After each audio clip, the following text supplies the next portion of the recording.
Let's just ignore the fact that I was playing in makeup right before this video. Let's just ignore. Act like I'm not even wearing yellow, okay? Imagine I'm wearing gray or a dull color that's less distracting. Just imagine that in your mind right now. You know that God knows. You know that God knows. You know that God knows. What's up, y'all? It's your girl Kimberly P. Welcome back to my channel, KP Sparks. Today I'm going to be going over the 5 things that you need to know about the SONY a5000. I've had my camera since February of last year, and when I was initially looking into reviews on YouTube, like where we're at right now, I couldn't find anything beneficial. I would find one video that tells me, okay, it's a great vlogging camera, another video that tells me, you know, it's small, and I'm like, can you elaborate? Like, just give me 5 things that I need to know about it before I purchase it. I'm going to make a video to help you if you are considering buying this camera or if you want to buy something similar to it. Now, this list is not in any particular order. I'm just going to go over the pros and the cons that I've noticed since using the camera since February of last year, and I recently got my Canon 70D that I'm recording on right now a few months ago. I'll probably say like 2 months ago. The first thing that you need to know if you are considering buying this camera is that the SONY a5000 is a great vlogging camera. My Canon 70D is super big, and if I wanted to take this with me, it's big, it's bulky, and I can't easily put it in my purse if I wanted to, you know, go on a trip or travel and capture it. I literally, if I was just left with my Canon, I probably would just vlog from my phone, to be honest. But if you don't want to vlog from a camera that's outside of your phone, the SONY a5000 is super small. If I do plan on vlogging, this is the camera I'm going to go to. What makes it easy to vlog on this is that it has a viewfinder. In the viewfinder, you can see everything going on in my life right now.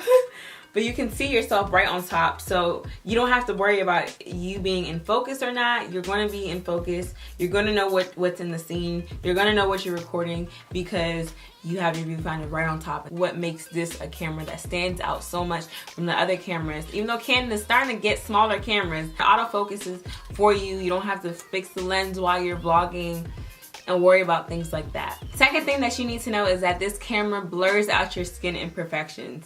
As I said before, I'm recording on my Canon 70D, so you can see everything going on in my life. If I zoom in right now, you can see everything. It's in detail.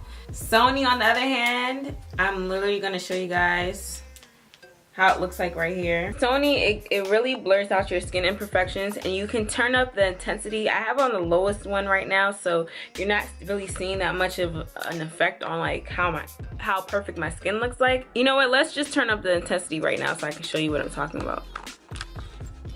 Although it's kind of dark, I'll touch on the lighting later on. My skin is smooth compared to what you saw before. Looking like a porcelain doll. Now, this can be a good and bad thing because when I'm recording makeup videos, I like to see the detail in my eyes. I usually keep the smoothing effect off when I'm recording on my Sony because I don't like that look. Some people like it, but I don't like it. Third thing you need to know about this camera is that it overheats. This camera overheats. The battery life is pretty good on the Sony, but when it overheats, it's probably one of the most annoying things that happens while I'm in the middle of recording. If I'm saying something and I just see, like, it doesn't give you that much time. You'll just see it overheating and then your camera shuts off. And that's what I don't like. It irks me. It irks me. You don't have to be recording for an hour for that to happen. It could be probably like 10 minutes that you're recording and the camera overheats. So that can be really annoying when you're in the middle of talking about something. You just have to notice and see through your viewfinder that it's flashing because it'll just turn off. And if you're still talking, it's gonna get what you last said before it cuts off. We on number 4, right?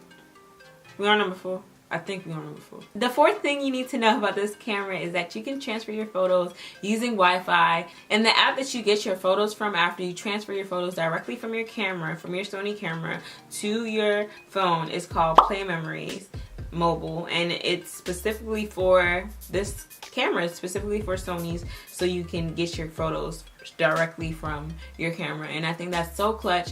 Sometimes when you're on the go, you take a picture and you transfer it to your phone, you want to edit it and quickly upload it to Instagram. It makes the whole process of being a content creator or someone that edits photos quickly. It makes the whole process really, really quick and easy. The fifth and last thing that you need to know about the Sony a5000. Aren't you guys glad I remembered all the numbers and counted correctly today? I just want to give myself a pat for that. But the final thing that you need to know about the Sony a5000 is that this camera needs great lighting in order for it to do its job. If you noticed in clips before, it was kind of dark even though I'm using two softboxes in front of me and a ring light when I was recording off of my Sony, compared to my Canon where you're seeing right now. It's really crisp, it's true to color. How I look like on camera is how I look like in person. This yellow is as popping in person as it is on camera, you hear me. When I'm recording on the Sony, I usually record off of Intelligent Auto because it fixes your aperture, your ISO, your shutter speed. You don't have to worry about that. You're taking images or video clips. And I kind of noticed that from comparing Sonys to Canons. Canons are more true to color compared to Sonys that are, you know, more film cameras, and you know, you can do your color grading, your color correcting from there.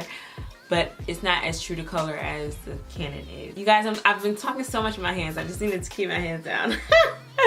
For example, daylight, it works so great and when you're in daylight, or if you're taking a video or a photo in front of a window.